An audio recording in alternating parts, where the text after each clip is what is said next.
Economy అంటే చాలామంది భయపడుతున్నారు. ప్రిపరేషన్ టైంలో రైట్ వే ఆఫ్ అప్రోచ్ లేకపోవడం వల్ల, సరైన content examination point of view లేకపోవడం వల్ల, అలాగే కాన్సెప్చువల్ క్లారిటీ లేకపోవడం వల్ల, ఇన్డెప్త్ అండర్స్టాండింగ్ లేకపోవడం వల్ల, ఇలాగా కొన్ని ఛాలెంజెస్తో ఎకానమీ మీద ఒక భయం అయితే పెట్టుకుంటున్నారు. దీని ఇంపాక్ట్ ఏంటంటే ఎగ్జామ్ రాస్తున్నప్పుడు మీకు పడుతుంది. అండ్ రీసెంట్గా జరిగిన ఏపీపీఎస్సీ గ్రూప్ 2 మెయిన్స్లో కూడా చాలామందికి ఎకానమీ స్కోర్ ఎక్కువ రాకపోవడం వల్ల కట్ ఆఫ్కి దూరం అయిపోయారు, సర్వీస్కి దూరం అయిపోయారు. అంటే ఈ ఒక్క ఎకానమీ సెక్షన్ ఎంత ఛాలెంజింగ్గా ఉంది మీకు అనేది మీకు అర్థమవుతుంది అనుకుంటున్నాను. ఇక్కడ ఫస్ట్ ఆఫ్ ఆల్ ఏంటంటే మీ ఫియర్ ఫ్యాక్టర్ ఏదైతుందో దాన్ని ఒక పాజిటివ్ టర్న్ ఇవ్వడానికి నేను ట్రై చేస్తున్నాను ఈ సిరీస్ ద్వారా. So first of all previous questions analysis చాలా చాలా ఇంపార్టెంట్. చాలామంది ఏంటంటే ఈ ప్రీవియస్ క్వశ్చన్స్ని నెగ్లెక్ట్ చేస్తున్నారు. దీని తరకు ఇంపాక్ట్ అనేది ఎగ్జామ్లో మీకు ఖచ్చితంగా కనిపిస్తుంది. ఫర్ ఎగ్జాంపుల్ అన్ఎంప్లాయ్మెంట్ ఉంది. ఇక్కడ చూసుకుంటే గ్రూప్ 2 మెయిన్స్ మీద ఈ నిరుద్యోగం మీద మీకు 2 క్వశ్చన్లు అయితే రావడం జరిగింది మొన్న జరిగిన గ్రూప్ 2 మెయిన్స్ 2025లో. అయితే ఇక్కడ అడిగిన కూడా బేసిక్ లెవెల్లో అడుగుతున్నారు. ఇప్పుడు ఫర్ ఎగ్జాంపుల్ ఇక్కడ చూడండి, నిరుద్యోగం యొక్క వర్గీకరణ మీద అడిగారు. అంటే ఏంటి, చాలా బేసిక్ లెవెల్ అప్రోచ్లో క్వశ్చన్ డిజైన్ చేశారు. ఇది ఆల్రెడీ మనకి ప్రీవియస్ పేపర్స్లో చాలాసార్లు కనిపించింది ఈ క్లాసిఫికేషన్స్ ఆఫ్ అన్ఎంప్లాయ్మెంట్ మీద. అంటే ఏంటి, బేసిక్స్ మీద క్వశ్చన్స్ అడుగుతున్నారు. అంటే ఇప్పుడు ఎవరికి బేసిక్స్ మీద కంప్లీట్గా గ్రిప్ ఉంటుందో, ఒక పట్టు ఉంటుందో, సో వాళ్ళు ఈజీగా హ్యాండిల్ చేయగలరు. అంటే ఏంటి, పీవైక్యూ బేస్డ్ ప్రిపరేషన్ ఎవరైతే చేశారో వాళ్ళు ఖచ్చితంగా అడ్వాంటేజ్ అవుతుంది. ఎందుకంటే ఇది ఇంపార్టెంట్ ఏరియా అని ఐడెంటిఫై చేసి ఉంటారు కాబట్టి దానికి తగినట్టు ప్రిపరేషన్ అయితే చెయ్యాలి కాబట్టి ఖచ్చితంగా ఇవి చదువుంటారు. రేపన్న రోజు దీని మీద హై లెవెల్ డిఫికల్టీ క్వశ్చన్స్ రావడానికి కూడా అవకాశం ఉంది. సో ఏవైతే నిరుద్యోగంలో రకాలు ఉన్నాయో సో ప్రతిదీ మీకు గ్రిప్ ఉండాలి. ఇక్కడ చూడండి, మొత్తం మన స్టడీ మెటీరియల్ అంతా కూడా ఈ స్టేట్ పిఎస్సి ప్రీవియస్ క్వశ్చన్స్ మీద మేము డిజైన్ చేశాను. ఆల్రెడీ ఇంతకుముందు మనం ఇంగ్లీష్ మీడియంలో డిజైన్ చేసాం, ఇప్పుడు తెలుగు మీడియంలో మనం డిజైన్ చేసాం. కంప్లీట్గా బేసిక్స్ మీద మీకు గ్రిప్ వస్తుంది. ఎందుకంటే బేసిక్ లెవెల్ అప్రోచ్లో మనకు క్వశ్చన్స్ వస్తున్నాయి. ఇంతకుముందు ఫస్ట్ వీడియోలో మీకు చూపించాను బ్యాలెన్స్ ఆఫ్ పేమెంట్స్ మీద బేసిక్ లెవెల్ క్వశ్చన్స్ ఎలా ఇచ్చారు అనేది. ఇప్పుడు కూడా సేమ్ అదే అప్రోచ్ చూడండి, అన్ఎంప్లాయ్మెంట్ మీద, నిరుద్యోగం మీద బేసిక్ లెవెల్ క్వశ్చన్స్ ఎలా డిజైన్ చేస్తున్నారు చూడండి.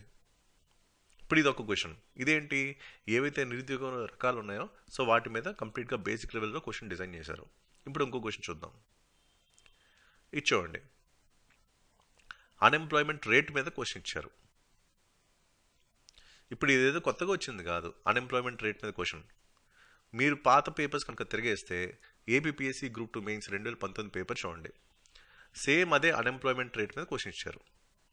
అప్పుడు ఎంత శాతం అని ఇచ్చారు, ఇప్పుడు ఏంటంటే ఎన్ఎస్ఓని బేస్ చేసుకొని ఆ మెథడాలజీని బేస్ చేసుకొని క్వశ్చన్ అయితే రావడం జరిగింది. పోనీ ఇదేమైనా కొత్తగా వచ్చిన క్వశ్చన్ ఈ పీరియాడిక్ లేబర్ ఫోర్స్ సర్వే అంటే అది కూడా కాదు. ఆల్రెడీ మనకి యూపీఎస్సీ సిడిఎస్లో ఇంతకుముందు ఇచ్చారు. ఇక్కడ మీరు అబ్జర్వ్ చేసి ఇక్కడ చూడండి, థర్డ్ది పీరియాడిక్ లేబర్ ఫోర్స్ సర్వే. అంటే ప్రీవియస్ పేపర్స్తో ఎంత లింక్ ఉంది, ప్రీవియస్ క్వశ్చన్స్ని కనుక అడ్వాంటేజ్ తీసుకుంటే మీ స్కోర్ అనేది ఎంత పెరుగుతుంది అనే ఒక క్యాల్కులేషన్ మీరు చేయండి. ఇప్పుడు నేను ఇదివన్నీ ఏదో కొత్తగా చెప్తుంది కాదు, ఇంతకుముందు మన గైడెన్స్లో చాలామంది సెలెక్ట్ అయ్యారు. గ్రూప్ 1లో సెలెక్ట్ అయిన వాళ్ళు ఉన్నారు, ఏపీపీఎస్సీ గ్రూప్ 1, టీజీపీఎస్సీ గ్రూప్ 1, అలాగే గ్రూప్ 2లో సెలెక్ట్ అయిన వాళ్ళు ఉన్నారు, ఏపీపీఎస్సీ, టీజీపీఎస్సీ, ఇలాగా గ్రూప్ 3, గ్రూప్ 4, ఇలా రకరకాల సర్వీసుల్లో మన వాళ్ళు సెలెక్ట్ అవ్వడం జరిగింది. సో అంతకుముందు జరిగిన 2018 నోటిఫికేషన్ చూడండి ఎంతమంది సెలెక్ట్ అయ్యారు. అవుట్ ఆఫ్ ఎక్స్పీరియన్స్ ఇవన్నీ కూడా చెప్తున్నాను. సో నేను ఏదైతే చెప్తున్నానో ఇన్పుట్స్ అన్ని కూడా రైట్ వేలో తీసుకోండి, డెఫినెట్గా మీ స్కోర్ అనేది ఇంప్రూవ్ అవుతుంది. ఇక్కడ మనకి at the end of the day ఎన్ని మార్కులు మనం సాధిస్తున్నాం అనేది పాయింట్, ఎందుకంటే దాన్ని బట్టి మీకు ఆ సర్వీస్ అనేది డిసైడ్ అవుతుంది. సో ఇప్పుడు ఈ 2 క్వశ్చన్ గమనిస్తే ఏం అర్థమైంది, 100% ప్రీవియస్ క్వశ్చన్స్ని బేస్ చేసుకొని వచ్చాయి. ఇప్పుడు రేపటి రోజు లెవెల్ ఆఫ్ డిఫికల్టీ పెరగవచ్చు కాబట్టి మనం ఏంటి, బేసిక్ నుంచి అడ్వాన్స్ లెవెల్ ప్రిపరేషన్లోకి వెళ్ళాలి. అంటే ఏంటి, ఏవైతే కీవర్డ్స్ అక్కడ ఇస్తున్నారో సో దాని మీద ఎలాంటి క్వశ్చన్ రావడానికి అవకాశం ఉందో ముందుగానే క్యాలిక్యులేట్ చేసుకోవాలి. అది స్టాటిక్ అప్రోచ్లోను, డైనమిక్ అప్రోచ్లోను. సో ఇక్కడ అన్ఎంప్లాయ్మెంట్ రేట్ అని ఇచ్చారు. సో ఇప్పుడు అడ్వాన్స్ లెవెల్లోకి వచ్చేసరికి దాని రిలేటెడ్ కాన్సెప్ట్స్ మీద కంప్లీట్గా మీకు గ్రిప్ రావాలి. ఓకే, అంటే ఏ స్థాయిలో మీ ప్రిపరేషన్ ఉండాలి అనేది ఒక 360 డిగ్రీ లెవెల్లో స్టాటిక్ అండ్ డైనమిక్ అప్రోచ్లో మీ ప్రిపరేషన్ అయితే ఉండాలి. అంటే రేపటి రోజు ఎలాంటి క్వశ్చన్స్ ఇచ్చినా సరే, బేసిక్ లెవెల్లో ఇచ్చినా సరే, హై లెవెల్లో డిఫికల్టీ ఇచ్చినా సరే, మోడరేట్ లెవెల్లో డిఫికల్టీ ఇచ్చినా సరే, మీరు 100% మీరు స్కోర్ చేసేలాగా మీ ప్రిపరేషన్ ఉండాలి.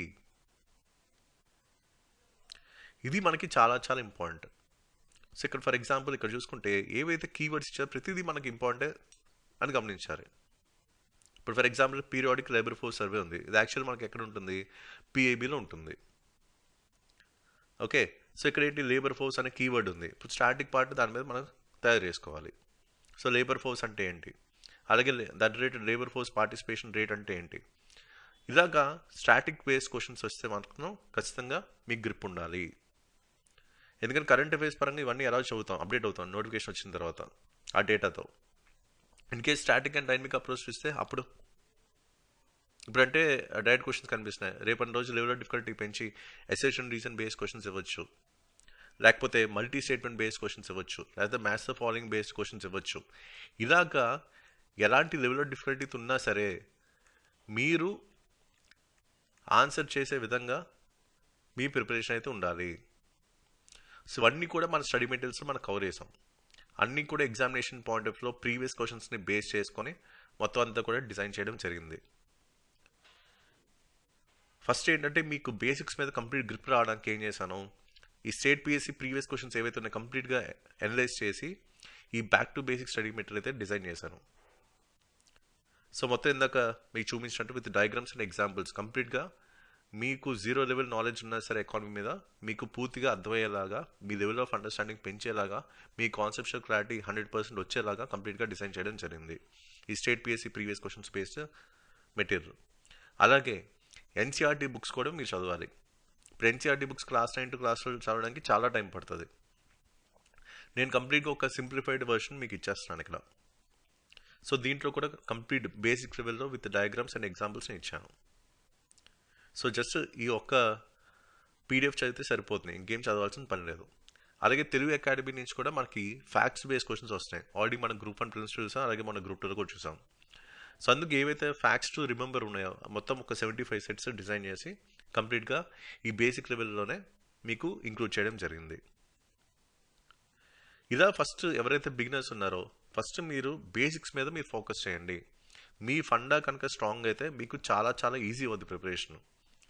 ఓకే, సో మెయిన్గా ఎక్కడ ప్రాబ్లం అవుతుందో సో వాటి మీద మనం ఫోకస్ చేయడం జరిగింది. ఎందుకంటే చాలా బిగినర్స్ చూసుకుంటే ఎకానమీ చదివినప్పుడు అంత పూర్తిగా అవగాహన రాదు. సో ఆ 100% క్లారిటీ వచ్చేలాగా మన కంటెంట్ అంతా డిజైన్ చేయడం జరిగింది. అలాగే ప్రీవియస్ క్వశ్చన్స్ ఏంటంటే ఎక్కువ కూడా ఈ కాన్సెప్ట్స్ మీద ఇస్తున్నారు. సో వాటిని కంప్లీట్గా ఒక 100% అండర్స్టాండింగ్తో మీకు డిజైన్ చేయడం జరిగింది. ఇలాగా మీకు ఎకానమీ సెక్షన్లో ఎక్కువ స్కోర్ వచ్చేలాగా కంప్లీట్గా డిజైన్ చేయడం జరిగింది. సో ఇది బ్యాక్ టు బేసిక్స్ అనమాట. సో బిగినర్స్ ఎవరైనా ఉన్నా సరే, లేకపోతే ఎకానమీ అంతగా 100% ఇంకా సబ్జెక్ట్ గ్రిప్ లేకపోయినా సరే ఈ కంటెంట్ మీకు చాలా ఉపయోగపడుతుంది. సో ఇది ఫస్ట్ అనమాట. అంటే ఎకానమీ ఏంటంటే మనం 2 వర్షన్స్ కింద మనం డివైడ్ చేసాం. సో కంప్లీట్గా బేసిక్ లెవెల్ అప్రోచ్ మీద క్వశ్చన్స్ వస్తున్నాయి కాబట్టి back to basic study material మనం డిజైన్ చేసాం. అలాగే అడ్వాన్స్డ్ మెటీరియల్. సో దీంట్లో ఏంటంటే ఇన్ డెప్త్ అండర్స్టాండింగ్ ఉంటుంది. So deep level of explanations ఉంటాయి. సో దీనివల్ల క్లారిటీ పెరుగుతుంది, మీకు సబ్జెక్ట్ మీద డెప్త్ పెరుగుతుంది, అలాగే ఇంటర్ థింకింగ్ ఆఫ్ కాన్సెప్ట్స్ అనేది మీకు తెలుస్తుంది. ఇంకోటి ఇక్కడ అడ్వాంటేజ్ ఏంటంటే మీ అనలిటికల్ ఎబిలిటీస్ని డెవలప్ చేసేలాగా ఈ కంటెంట్ అంతా డిజైన్ చేయడం జరిగింది. అలాగే అప్లికేషన్ బేస్డ్ క్వశ్చన్స్ వస్తున్నాయి. సో ఇప్పుడు మనం చూస్తున్నాం ఈ అసెషన్ రీజన్ బేస్డ్ క్వశ్చన్స్ ఎక్కువ వస్తున్నాయి, అలాగే మల్టీ లెవెల్ క్వశ్చన్స్ ఎక్కువ వస్తున్నాయి, అలాగే ఎక్కువ స్టేట్మెంట్స్ ఉన్న క్వశ్చన్స్ అయితే వస్తున్నాయి. సో లెవెల్ ఆఫ్ డిఫికల్టీ పెరుగుతున్నాయి, క్వశ్చన్స్ తరగతి స్టాండర్డ్స్ అయితే పెరుగుతున్నాయి. సో దానికి తగినట్టు అడ్వాన్స్ మెటీరియల్ అంతా డిజైన్ చేయడం జరిగింది.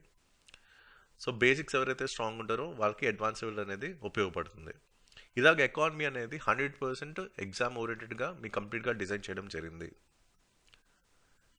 దీంతో పాటు మన పాలిటీ కూడా ప్రీవియస్ క్వశ్చన్స్ని బేస్ చేసుకొని కంప్లీట్గా మెటీరియల్ అయితే మనం చేసాం. మొత్తం ఇటు స్టేట్ పిఎస్సి ప్రీవియస్ క్వశ్చన్స్, అలాగే యూపీఎస్సి ప్రీవియస్ క్వశ్చన్స్, అలాగే దాంతోపాటు అడిషనల్గా ఒక క్విక్ రివిజన్ మెటీరియల్ కూడా ఇవ్వడం జరిగింది. ఇవన్నీ కూడా ఎగ్జామినేషన్ పాయింట్ ఆఫ్ వ్యూ మీకు ఉంటాయి. ఓకే, సో మీకు మెటీరియల్స్ ఏమైనా అవసరం ఉన్నా సరే examination point of view me preparation ఇంకా ముందుకెళ్ళాలి, ఇంకా ఎక్కువ స్కోర్ తెచ్చుకోవాలి, కరెంట్ ట్రెండ్స్ తగినట్టు ప్రిపరేషన్ చేయాలి, ఎంత లెవెల్ ఆఫ్ డిఫికల్టీతో వచ్చినా సరే క్వశ్చన్స్ని హ్యాండిల్ చేసే ఎబిలిటీస్ మీరు డెవలప్ చేసుకోవాలి త్రూ కంటెంట్ అనుకుంటే మీరు కాంటాక్ట్ చేయొచ్చు. ఇవన్నీ కూడా కంప్లీట్గా స్టేట్ పిఎస్సి ప్రీవియస్ క్వశ్చన్స్ని బేస్ చేసుకొని, అలాగే యూపీఎస్సి ప్రీవియస్ క్వశ్చన్స్ని బేస్ చేసుకొని కంప్లీట్గా డిజైన్ చేయడం జరిగింది. సో ఎకానమీ ఒక టైప్ ఆఫ్ అప్రోచ్ ఉంటుంది అండ్ పాలిటీకి ఒక టైప్ ఆఫ్ అప్రోచ్ ఉంటుంది. సో మీకు ఏమైనా అవసరం ఉన్నా సరే ఈ నెంబర్కి వాట్సాప్ చేయొచ్చు, మేడం మీకు డీటెయిల్స్ అయితే ఇస్తారు. ఇవన్నీ మీకు పీడిఎఫ్ ఫార్మాట్ ఉంటాయి. సో ప్రింట్ ఆప్షన్ ఉండదు, ఎయిట్ ఆప్షన్ ఉండదు, జస్ట్ మీరు పీడిఎఫ్ చదువుకోవడానికి మాత్రమే ఇది యూజ్ అవుతుంది. సో ఎందుకు ప్రింట్ ఆప్షన్ ఇవ్వలేదు అనేది కూడా మీకు తర్వాత తెలుస్తుంది. ఓకే, ఇప్పుడు మీరు ఈ మెటీరియల్స్ అన్ని చదివిన తర్వాత ఎగ్జామ్లో కూర్చున్న తర్వాత దీని తరకు ఇంపాక్ట్ మీరు ఖచ్చితంగా చూస్తారు. ఎందుకు ప్రింట్ ఆప్షన్ ఇవ్వట్లేదు అనేది కూడా దీని ఇంపాక్ట్ మీరు ఎగ్జామ్ రాస్తున్నప్పుడు మార్కులు వచ్చినప్పుడు మీకు తెలుస్తుంది దీని తరకు ఇంపాక్ట్ ఏంటనేది. సో ఇదంతా అవుట్ ఆఫ్ ఎక్స్పీరియన్స్ చెప్తా, ఎందుకంటే ఇందాక మీకు చూపించినట్టు మన గైడెన్స్ చాలా మంది సెలెక్ట్ అయ్యారు. ఓకే, సో వీళ్ళందరూ చాలా హర్డిల్స్ ఫేస్ చేసి కొన్ని ఎగ్జామ్స్ మిస్ అయ్యి దగ్గరలో మనల్ని అప్రోచ్ అయ్యి మన స్టడీ మెటీరియల్స్ ఫాలో అయ్యారు, మన గైడెన్స్ తీసుకున్నారు. At end of the day వీళ్ళు మంచి సర్వీస్లోకి వెళ్ళారు. కొంతమంది కోచింగ్ లేకుండా కూడా నా దగ్గరకు వచ్చారు. సాయి ప్రశాంత్ రెడ్డి రీసెంట్గా టీజీపీఎస్సి రిజల్ట్స్ వచ్చాయి. సో తనకి డీటీఏతో వచ్చింది, ఎక్కడికి వెళ్ళలేదు, ఇంట్లో కూర్చొని ప్రిపేర్ అయ్యాడు, ఎక్కడ ఎలాంటి కోచింగ్ తీసుకోలేదు. ఓన్లీ మన గైడెన్స్, మన ఇన్పుట్స్, మన స్ట్రాటజీస్, మన మెటీరియల్స్ ఫాలో అవ్వడం జరిగింది. అలాగే ఇంతకుముందు నోటిఫికేషన్ కూడా ఫనీ, ఎక్కడా కోచింగ్ తీసుకోలేదు, ఓన్లీ త్రూ గైడెన్స్ మెటీరియల్స్ తనకి లాస్ట్ టైం ఏపీపీఎస్సి గ్రూప్ 2 వచ్చింది, ఇప్పుడు ఎక్సైఎస్ఐగా సర్వీస్లో ఉన్నారు. ఇలాగ కోచింగ్ తీసుకోకుండా సెలెక్ట్ అయిన వాళ్ళు ఉన్నారు through our guidance and materials. Okay, so coaching అనేది అది మీ పర్సనల్ చాయిస్. నేనైతే మీకు కోచింగ్ తీసుకోమని చెప్తాను నేను. ఓకే, సో నాకు ఇంటి దగ్గర కొంచెం డిస్ట్రాక్షన్స్ ఉన్నాయి, నాకు ఇంకా ఎక్కువ టైం పడుతుంది, నాకు కాన్సెప్చువల్ క్లారిటీ కావాలి, బేసిక్స్ మీద పట్టు ఉండాలి, మీకు కోచింగ్ అవసరం ఉంటే ఖచ్చితంగా తీసుకుంటే బెస్ట్.